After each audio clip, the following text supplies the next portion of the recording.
Some of Japan's most famous firms are struggling like never before. Sony, Panasonic, Sharp all have had their credit ratings downgraded to junk status, and their own figures tell the story. Panasonic says it will lose $9.6 billion this financial year. It's already cut nearly 40,000 jobs. Sharp expects to lose nearly $5.5 billion, along with 11,000 jobs. And Sony says it will turn interim losses into a $244 million profit, but it's also cutting 10,000 jobs. The root problem is very common. They had to incur huge losses from their mainstay TV set businesses. But not only in addition to TV set business, other consumer digital products. So how has this happened in the spiritual home of the high-tech consumer gadget?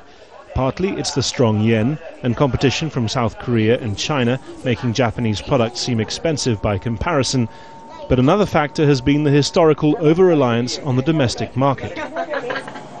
It's become known by an evolutionary term, the Galapagos effect. Japanese companies perfectly adapting their products to fit the particular demands of their domestic consumers, but failing to create or adapt to lucrative global trends.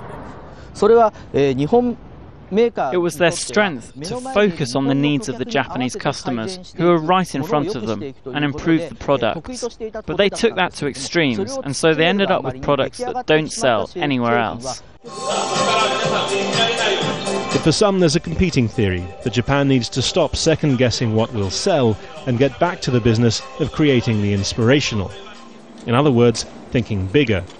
For the man behind Kuratas, a $1.2 million childhood fantasy mega-robot, Japan's technology sector needs to rediscover its confidence and go back to making extraordinary, never-before-seen technological marvels. I want to show that Japan hasn't lost its edge. I think making profits is important, but I think it is also fundamental that you enjoy creating something and pass that joy on to customers. It's important to go back to these roots. One way perhaps to help a stumbling giant find its place in the world once more.